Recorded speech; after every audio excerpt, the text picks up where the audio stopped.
today from the European Commission and European Parliament in Brussels and in Luxembourg.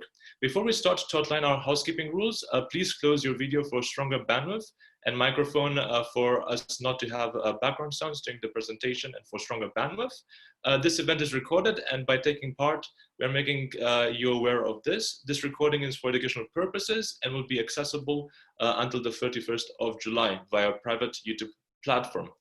I'm honored to moderate as the careers coordinator this event today, addressing your questions collected by our amazing assistant, Leah. It is our utmost pleasure to have with us today Ms. Lisa Sutton, Director of Independent Evaluation and Audit Services at UN Women in New York. For over 20 years, Lisa has been delivering oversight services in the public and private sector. Lisa has worked over 8 years at OSCE as Internal Auditor, afterwards as Deputy Director, and then as Director of Internal Oversight, providing internal audit, independent evaluation, and investigation services. Personally, I'm very fortunate to have met Lisa as an intern at OSCE during her time as Director of Internal Oversight, and I've admired her leadership ever since, with her creating a positive and effective working environment. Lisa has previously worked at UNICEF in the Office of Internal Oversight and Investigations and in the Change Management Office. Currently, as Director for Independent Evaluation and Audit Services at the UN in New York, Lisa oversees the Independent Evaluation Service, EES, and Internal Audit Service, IAS, which form the EIS to fulfill its internal oversight role. Without further ado, I'll hand over the floor to Lisa. Lisa, welcome. Thank you very much, Andre. Thank you very much, and greetings, fellow trainees.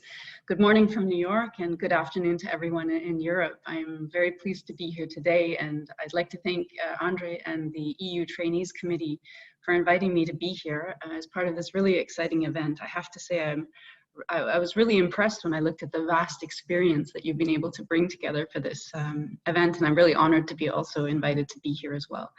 So as Andre introduced, I'm Lisa Sutton, Director of the Independent Evaluation and Audit Service with the United Nations Entity for Gender Equality and the Empowerment of Women, otherwise known as UN Women. And I'm also very happy to be here today to speak, not only because I believe that this trainees job fair is such an excellent opportunity to connect and also to speak to you about my own career journey, but also because the EU and UN Women have a very strong and lasting partnership. They work very closely on joint programming and joint advocacy to advocate for gender equality and women's empowerment to make the world a better place. So I think that this is really, a very opportune moment to speak to you. So today I would like to give you a very high level overview in terms of my own career journey. It hasn't always been an easy path, but it's led to a very fulfilling place in being in a field and an organization that I feel very passionate about. I'd also like to speak to you a bit about the organization that I work for, UN Women, because some of you might be interested in a career with us or with gender equality. And then I'd also like to conclude with some reflections in terms of my career path, in terms of the fact that I've gone through many recruitments myself, but also that I've recruited and been lucky enough to work with several talented individuals over the past 20 years. And I hope that some of what I might be able to convey will help to inspire you, to encourage you to embark on your own career journey, and maybe leave you with some reflections about the career in the fascinating world of internal oversight and the importance of gender equality and equality for all. So let me begin. My career journey began back in Canada in the late 90s. It was a difficult time back then. I was reflecting upon that. Probably not as challenging as things are now, but we find ourselves, or I found myself in Canada in the 90s in a major recession. And it was really quite unprecedented at the time, and it had also affected people in my own family.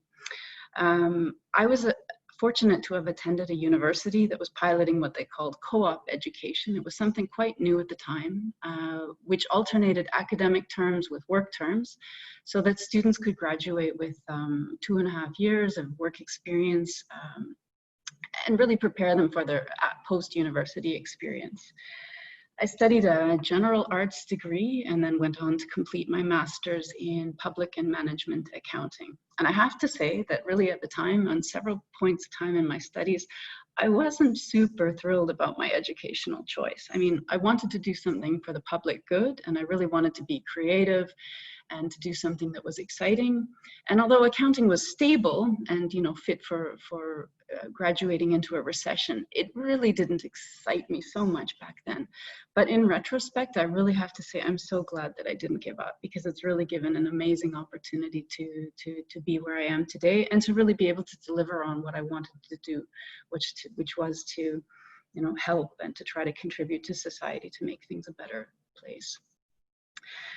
I had had several part-time jobs, you know, going through high school, working in the public library, working for a company at the time, typing the paper telephone book into a computer database for a manufacturing company before such online databases existed. But my first foray into the full-time world with this recession at hand wasn't really an easy one, with a lot of competition. And looking back, although I didn't really feel so at the time, I was lucky to have been eventually offered a position that didn't really fit what I had studied, but it was in the quality control and testing department of a small software development company. And I have to say that I felt lucky, because even though it really wasn't my first choice, looking back, it taught me a number of things in terms of making the most of the opportunities at hand, as well as the value of positivity and continuous learning. Fast forwarded through these work terms, the economy improved slightly, and I was recruited to work for PricewaterhouseCoopers, PwC, Coopers & Lybrand. It had gone through a number of mergers at the time. It's now one of the big 4 accounting and advisory firms.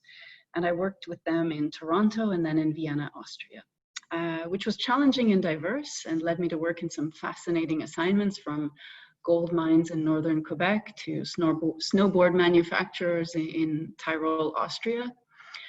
But again, you know, I was missing something. I was missing something about doing something for the better good for the world. And I really felt that, and working for an international organization was something that caught my eye, with a clear mandate to try to work and make the world a better place, especially for those that were in the most difficult circumstances. And so I set off on the very frustrating process at the time of trying to navigate and understand the different positions, contract modalities, application processes of the various organizations.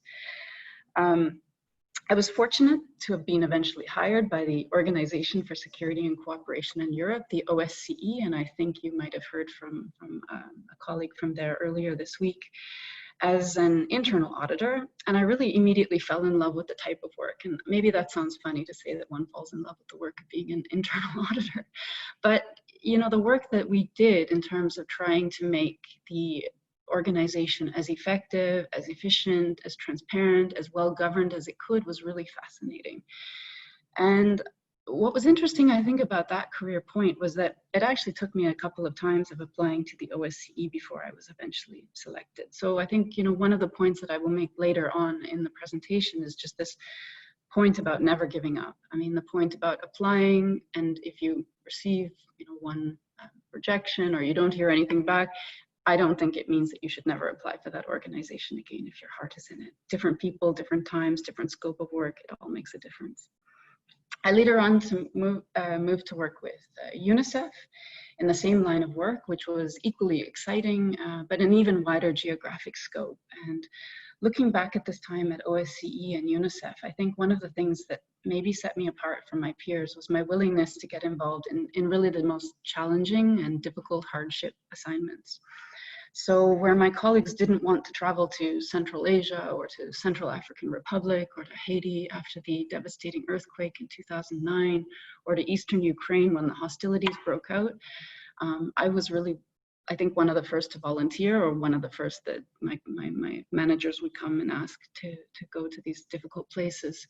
And not only did I find these assignments the most exciting, I also found them to be the ones where my skills and my effort would really be the most needed, because these were some of the areas where UNICEF and the OSCE really needed to be successful to bring about peace and well-being and change for those living in those areas. So looking back, I think that my willingness to take risk and to give every assignment the best that I could led me to be nominated to be the change management officer, a seconded position with UNICEF, where I was in charge of refocusing their global enterprise risk management initiative. And that was a unique opportunity to be on the other side of the table from an implementer's point of view, given the challenges of running a large initiative, because until then I'd always sat on the other side of the table, providing advice and recommendations in terms of how risk could be better managed or how better value for money could be achieved. And then fast forwarding even more, in 2013, I returned to the OSCE, taking on a higher level of management as their head of internal audit and deputy director, and then eventually competitively competed and was appointed the director of internal oversight. Working for the OSCE was a fascinating experience. The OSCE has term limits and they encourage movement in and out of the organization, which has its pluses and challenges too when you're on the table and your term limits are coming to an end. And that brings me now to where I am here with UN Women in New York as the Director of Independent Evaluation and Audit Service. And it's been an interesting position here because the Internal Audit Service has been new to UN Women, and I've spent the past 2 years really bringing it in-house and setting it up with my very able team. So I've been very fortunate to have arrived at senior management positions relatively early in my life, and I've reflected on a few things that have contributed to the success that I'll share at the end. But now maybe I'd like to take the opportunity to introduce you very briefly to UN Women and share some reflections about the organization and then about your future career search. So with that then, and having become a little bit more techno-savvy with the lockdown in New York, I'm going to share my screen and go through a very short presentation on UN Women. So there we go. I think you can see my screen, nodding heads, yeah? Okay, good, super, okay. So just to set the scene, I am not a human resources person at UN Women, but I have received this presentation from our human resources colleague, and just let me introduce you to UN Women very briefly. UN Women fits itself within the United Nations system here, and I'm probably assuming that many of you might even understand the structure of the UN, maybe even better than I do. UN Women finds itself at the very top under the other entities as part of the General Assembly element here, together with the funds and programs and other related organizations. So I won't go through this slide, but this is the United Nations system, and you can see that there's many organizations here. And maybe this slide will also give you some interest in terms of how the whole organization works together. UN Women is the organization dedicated to gender equality and women's empowerment. It's one of the newest UN organizations established in July 2010 to advocate for women's rights and to achieving gender equality. The organization really works in three main spheres. That's in terms of trying to establish and to promote global norms and standards. The second is with regards to UN coordination, so ensuring that all of the UN organizations live up to their commitments to promoting gender equality and gender programming, and then also on organizational activities. So we also implement programs and projects across the world. Our priorities as UN Women, we have a strategic plan, and our priorities are in terms of women's leadership and political participation, enhancing women's economic empowerment, ending violence against women, engaging women in all aspects of political processes, making gender equality central to development planning and budgeting, and strengthening global norms and standards. Where do we work? We currently have presence in 93 countries. It's quite vast for quite a new organization. 6 regional offices. Our regional office for Europe is based in Istanbul, and our headquarters is here in New York. Spotlight on our workforce, and this is as of October last year. It's quite a large workforce. We have 2,890 working for us, of which 1,095 staff, and 1,795 other personnel. And those would be consultants, service contractors, UN volunteers, interns. We have 72% women working for us, 28% men. So you can see we're actually an organization where we need to try to balance also in the other direction of encouraging more men to work for gender equality. And we're a very young organization. So average age 40, I think is quite young. And you can really feel that, I think, in the energy of the organization and the willingness of the organization to take risks. We are 22% based in headquarters, 78% in the field. Now, briefly, in terms of joining us, there's career opportunities at UN Women across a number of areas: policy, communications, knowledge management, program management, risk management, all of the thematic areas, women's leadership, political participation, economic empowerment.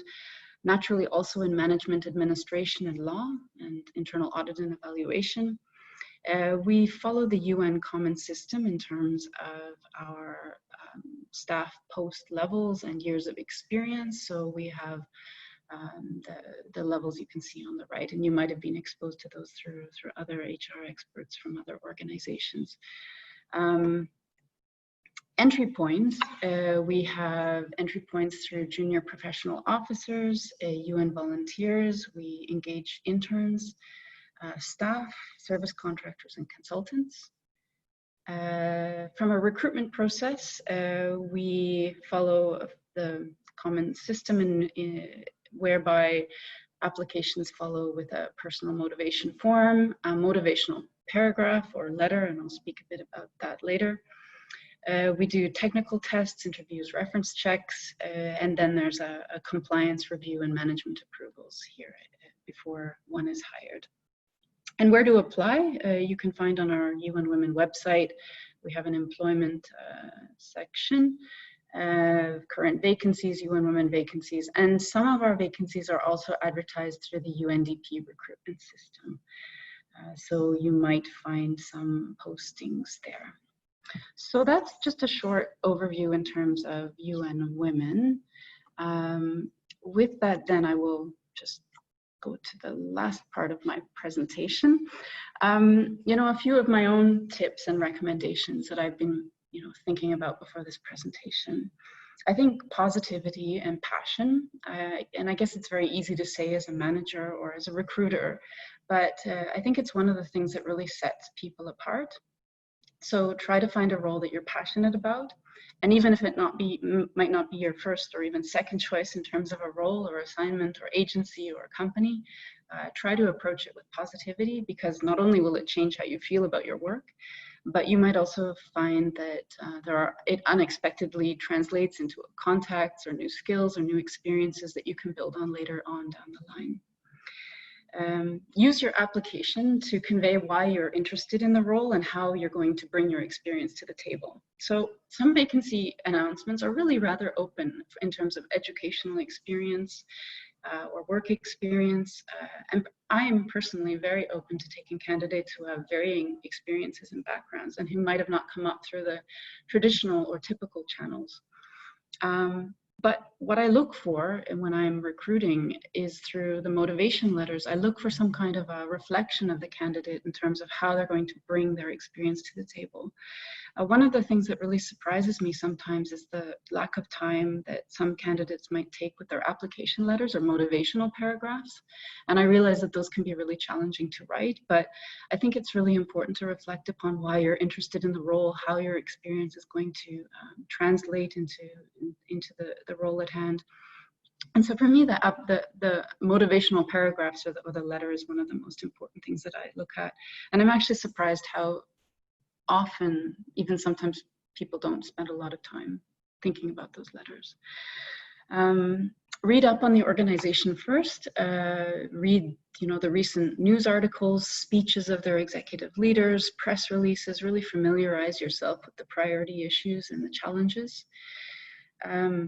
If you can, search out the challenging, difficult, and complex assignments.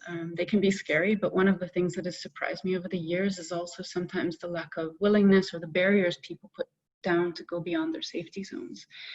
And, you know, sometimes these assignments can be really scary, but at the same time, for me, they've been some of the most rewarding and the most gratifying and the most learning in terms of what I can bring with my own skills and how I can contribute to the organization.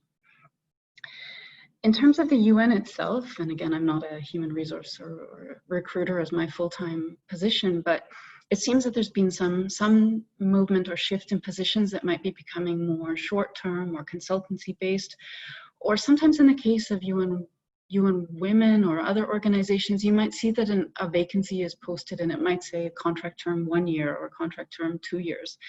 And sometimes that can be a little bit scary, or I've heard people, my friends or colleagues in the past said that they don't want to apply for something like that because it seems very short term.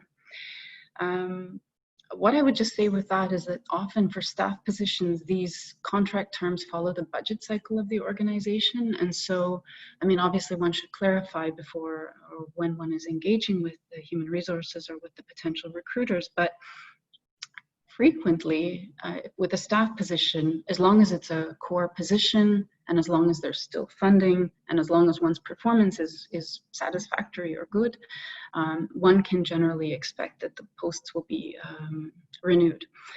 So I just want to flag that because I think that's sometimes a bit difficult to understand from the outside. Don't get frustrated. Times change, recruiters change, needs change. So if you need to apply for a position and don't hear back, like I said, I would keep applying. And most of all, I think, have fun. I think the things that I miss the most about early in my career, and still have some now, but it's really the social contacts and the large social networks that one has when starting off as one's career.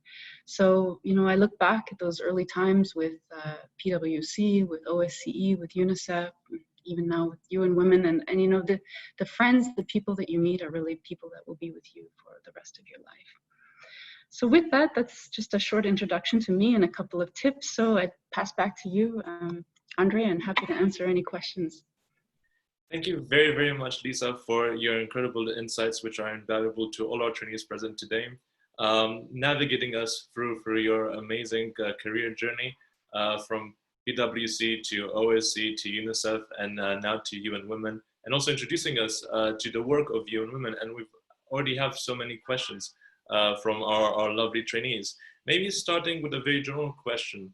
Could you tell us about the importance of gender mainstreaming in organizations? Previously at OSCE, I had the pleasure to work on the executive gender mainstreaming project that involved the senior level management. But now regarding other international organizations, we have both a lot of interested females and males at the presentation. And we'd like to know more about gender mainstreaming in organizations. Okay, thank you. Well, of course, gender mainstreaming is extremely important if one wants to bring about lasting change to societies for all. And I think, there's so many ways to look at the lens from a human rights perspective in terms of ensuring that women and men are both able to exercise their human rights. And I think that goes at the very core of all that we do and all of what the UN, EU, OSCE, international NGOs all seek to achieve. But building upon that, I think we can look at gender equality from another lens of economic stability or economic well-being. And I think, studies have shown that, excluding or not fully bringing women to the economic table can significantly affect the gross national product of a country. So there's also economic arguments to be made in terms of why gender equality is so important also for economies and for the strength of countries. And then on top of it too, I think we can look at from a peace perspective, and I've been fascinated there to see, and we're doing an evaluation on UN Women's work in terms of women, peace and security at the moment. Peace processes are where women are involved. Studies have shown that they are also, I think, 40% more effective, that lasting peace will hold over a year. And we can often see that women are not included at the table in terms of peace negotiations. So I think there's, so many arguments to be made. And gender equality is not about ticking the box. It's really about trying to understand what are the impediments to trying to achieve lasting well-being for all. 100%. It is, we're in the 21st century and we're striving towards this, and it should be a norm within all organizations that we have gender equality. Diving a bit deeper, UN Women as a leader in gender equality, we've received a lot of questions on skills. All our trainees, they come from a variety of policies and a variety of agencies, and they're asking questions on how would you advise us to go about to get experience in a field we didn't study, like women's rights? What would be the effective skills that we need? And how would you apply for a job in UN Women? Essentially, we have a lot of transferable skills that could be applied, but what are the core ones that we would need in this domain? Mm-hmm. I mean, I think, of course, I come from the side of the house which deals with knowledge management, accountability, good governance, and management. And an organization like UN Women will also always have needs for administrators, accountants, lawyers, auditors, and so on. But in terms of the programmatic side of the house, it's a very vast skill set that the organization looks for. I mean, one of the things that I think is very important, or that I would bring out in terms of my experience, statistics, gender statistics, the ability to understand data is so critical and so important. And I think a lot of colleagues studying social sciences would have had experience in terms of analytics in data. And I think that data and statistics is something that one could really bring to the table. You know, looking forward to UN, you know, with the current COVID crisis and looking to how UN Women is going to be working in the future. We've been talking a lot in the organization about the large stimulus packages that countries are bringing, the economic recovery packages that all countries, you know, from around the world will be implementing to try to recover from this crisis. And so UN Women has been talking more recently about, you know, what can we bring to the table in terms of analyzing those stimulus packages in terms of how they can benefit everyone in society. I think one of the great benefits too with UN Women is that we also take, you know, a perspective in terms of what we would call leave no one behind, or the equity agenda. So we're also looking at, you know, disabled peoples, the LGBTQ community. So I think, you know, there's just so many things, and I think that lens of gender statistics analysis is something that you could bring to the table, and it would be applicable to all.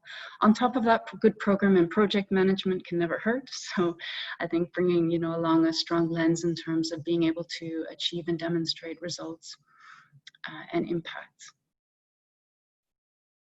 Definitely, and this also answers the question whether transgender equality is also addressed by UN Women as an important topic.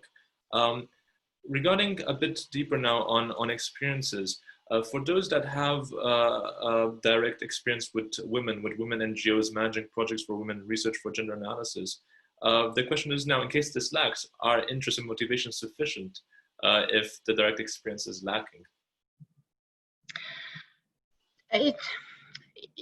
It's a good question. I mean, I mean, interest and experience is certainly important, and I think, I mean, one would have to look at the various vacancies and see. You know, if one doesn't have a lot of direct experience, then I think one might be looking at you know, interns or the junior professional officer positions, which are built to try to give more experience to those who join us. I believe UN Women was one of the first organizations that has also put in place a paid internship program most recently, so that's quite something positive. But in general, I do believe that some experience is necessary. But what I would say is, and I've often seen too with some, you know, friends in the past, or, you know, colleagues, is that sometimes people don't recognize the experience that they have through volunteer work or through community work or through, you know, experiences that they've had in their schools. So, you know, those kinds of experiences I would also bring to the table. And again, I would just encourage that through your application, through your motivation letter, to highlight how you believe that these experiences can translate for the recruiting managers in terms of being able to deliver. I perfectly agree. We have to acknowledge all our experiences that contribute to the better good of the domain that we want to contribute towards.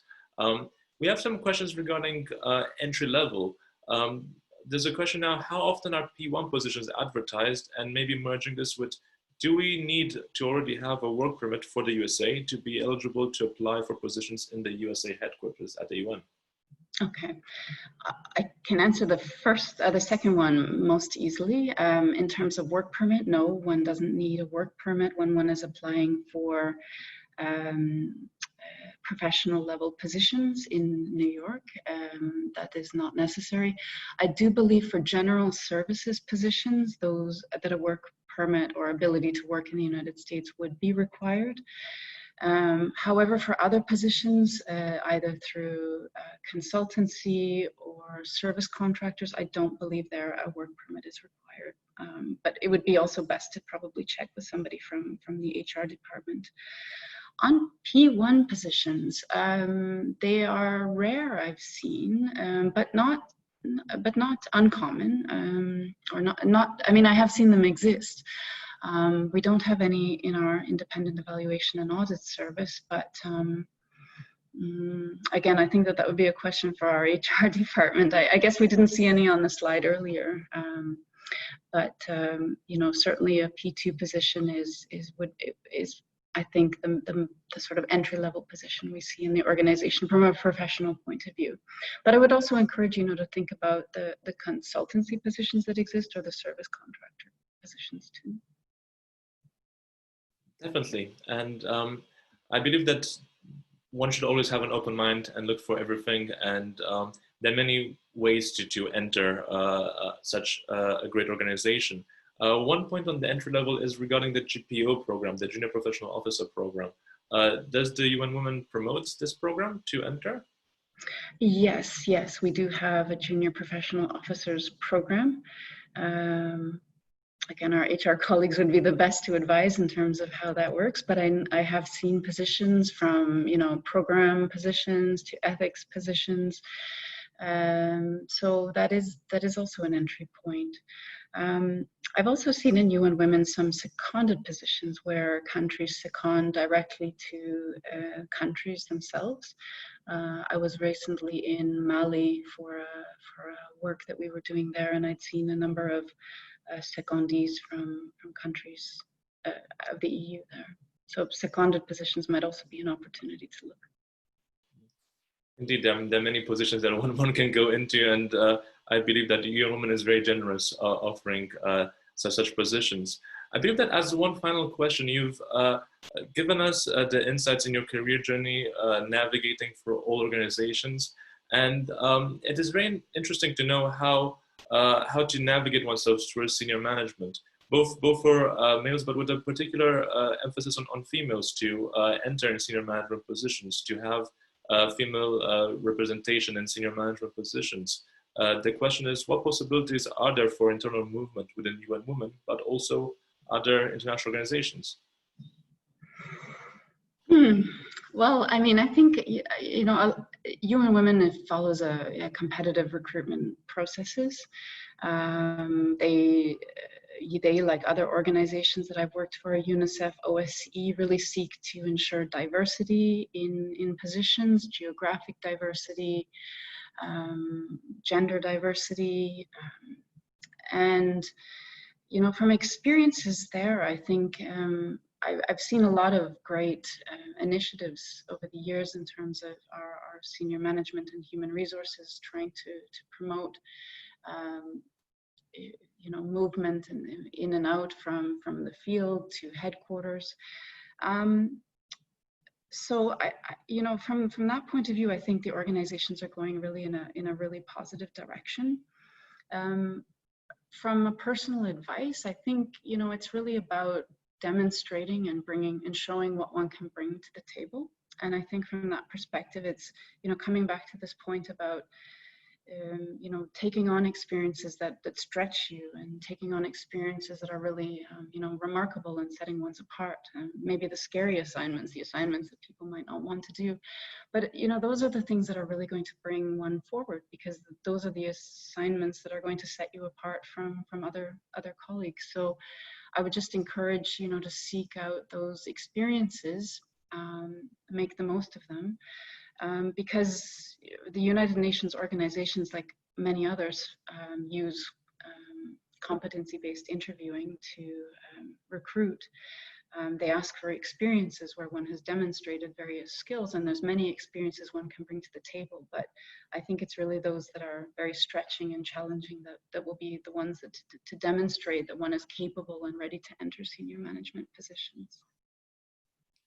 We're still at the very beginning, but we'll all strive towards becoming senior management, and we all aspire to becoming as successful as you are in your position at the UN Women and all the organizations. Lisa, thank you so much for all your valuable insights that you've shared with us today. You've shown us the principles of how to be successful in international organizations by being positive, by never giving up, by taking challenges to diversify oneself. And I think that this will all help us and guide us in our respective career paths.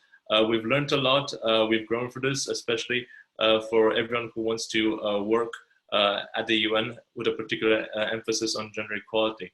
Lisa, thank you so much. Thank you, this Andre. is a pleasure and an honor, and we look forward to keep in touch with you. Thank you very much, Andre. Thank you very much, Leah. Thank you for inviting me to be here, and to everyone, very much good luck. You know, wish you all the very best, and if there's anything that I can answer afterwards, please, the trainees committee, please feel free to send to me. So have a good day. My morning starts here. See you. A lovely morning in the US and everything. All the best. Thank you. Bye. Bye, Lisa. All the best. Bye. Thanks.